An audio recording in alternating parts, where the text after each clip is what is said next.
Welcome back to That Time When. Matt Miller with you in Studio 4. This is That Time When. We caught up on the Axanar story. In 2019, I'd spent a few months off from covering the story, stepped away from everything, and lo and behold, nothing had really changed. And while I am recording this episode in the future, I can guarantee I'm still waiting for Alec Peters to reply to my email to come onto the show. Nevertheless, let's check in on where the story was for this infamous Star Trek fan film back in 2019. This is Trek Zone's That Time When. And you can get exclusive behind-the-scenes info and first play access to all Trek Zone podcasts by becoming a member today. Click join on every Trek Zone video on YouTube. Go to thetrek.zone/support or scan the QR code on screen throughout the show. Well, it is time to dip my toes back into the waters of Axanar. I did decide to leave the daily fight behind, but it's the gift that keeps on giving, and the man that enjoys receiving those presents and dishing out some of his own is Carlos Pedraza. Carlos, thanks for coming back to Trek Zone, man. Good to talk to you again, Matt. Now, what has Alec been doing? What's been going on?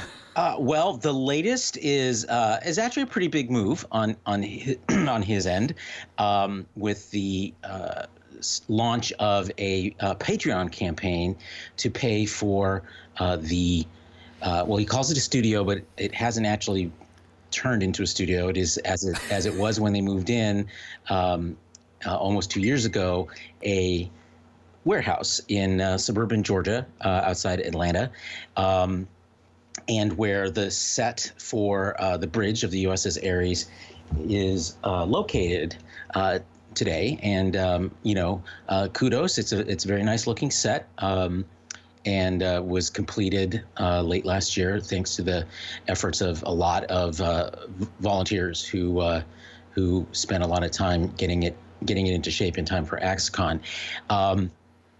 But what we're finding out is that back at that time, what he was still calling OWC Studios, sponsored by Otherworld Computing, a rather large tech company, had lost its sponsorship by that point. And while he's explaining it away as it having been an expired 1-year sponsorship agreement, there's nothing to indicate that was actually the case other than him saying it now in retrospect.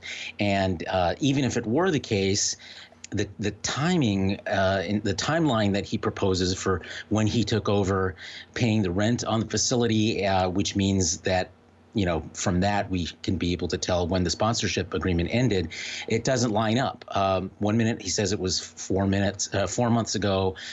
Later it's 5 months ago. Later again it's 6 months ago. So we don't know when, but no matter what, it's clear that that sponsorship ended, and under reasons that he's refusing to explain other than saying that it had expired, which can mean anything really. So that means he's stuck needing to pay about $4,000 in rent and utilities and insurance and other expenses to keep the place going. Now, mind you, by keep the place going, nothing has been made there yet. He's made an arrangement for a high school video program to come in and use the facility, use the sets. But there's no lighting equipment available. There's no lighting grid available. It is not soundproofed. The electrical there is not has not been upgraded to be able to actually light any sets. So, this is a pretty bare bones operation that is as it was when they moved in. And when at that point, Axanar spokesman Mike Bogdan told me that they were not anticipating doing any of those kinds of improvements. So this is just $4,000 to keep the place open and keep the lights on. They don't even have internet there. Why? Alec Peters admits that it's because they don't spend enough time there. So you tell me how much activity is really going on in this facility that he's turning around and asking his supporters to give him over $4,000 every single month to keep open. So that's where we are today. It's going gangbusters at pledges of $1,000 a month, just over $1,000 a month from about 120 patrons. But of course, after a very strong opening the first 2 days, it has fallen off now into the single digits of new patrons every day, and so it's not growing by very much, and they're still quite a ways away from the $4,000 goal. Having said that, it is a pretty remarkable feat to get to where he is with that Patreon campaign in such a short amount of time. Sort of when you look around at other campaigns or other Patreon campaigns, those figures do take some time. So there seems to be the Axanar faithful, for lack of a better term, have a lot of cash to splash, and they're going to give it to him. Whether he's going to get to that $4,000 or not, he's put a deadline on it of February 15, I think it is. He's obviously got bills to pay, and they're coming up due very, very soon, within a fortnight. If he doesn't meet those $4,000, I believe we already know what his next plan is going to be, because the warehouse is up for lease, isn't it? Yes, that lease is due to expire, I believe, in May. But just like with the Indiegogo campaign he ran to try to save his California warehouse, and that failed, he has a plan B. His plan B when he was back in California was this new facility in Georgia. And now that he's at risk of losing that new facility, he has a plan to move next door, literally, to a brand new set of warehouse spaces that are owned by the same landlord.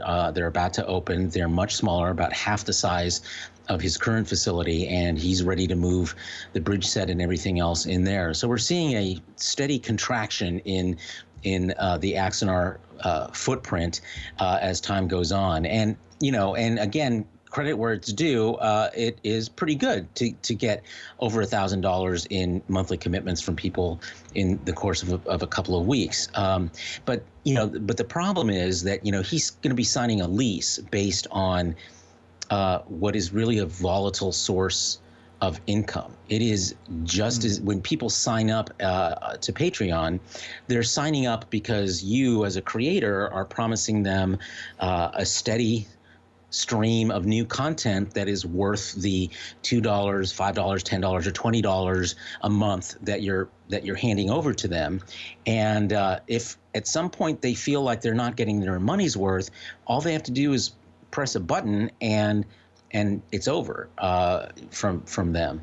So that means you have to produce a lot of quality content, to keep those people sticking with you. And whether Alec can do that at the quality level that they're going to expect is a question mark. And to basically commit yourself to a landlord to pay them, $48,000 a year based on money that can easily dissolve at any time, I think is pretty dangerous from a management standpoint.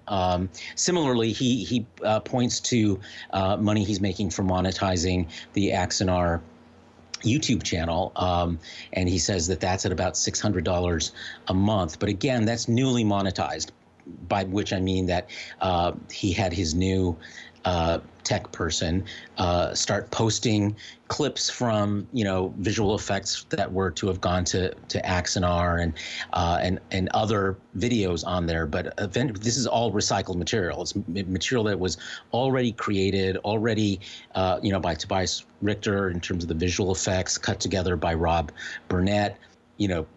Tobias isn't free, so unless he's going to pay Tobias a lot of money to keep churning out this stuff, there's no new material coming from Tobias. And Rob, of course, as we know, has decamped from Axanar, and so he's not going to get any new material from Rob Burnett. So ultimately, these videos that have been steadily posted over the last month are going to come to an end, and the question will be, well, what are you going to offer that will keep these patrons with you?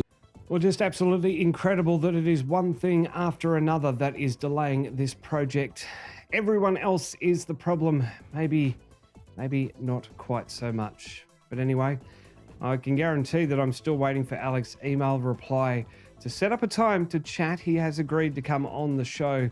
Now, I record these shows a few weeks in advance of when I release them on the YouTube channel and the podcast stream as well, but I can guarantee you I'm still waiting for Alex's email. Well, would have been cool to have him back and ask him the questions about where the project is now. Plenty of lawsuits flying around, plenty of things apparently happening, but you won't see them from Alec on this channel, it seems. Nevertheless, we will keep you up to date with the Axanar story as it continues to develop. For now, though, this has been That Time When. I'm Matt Miller. I'll catch you in the comments.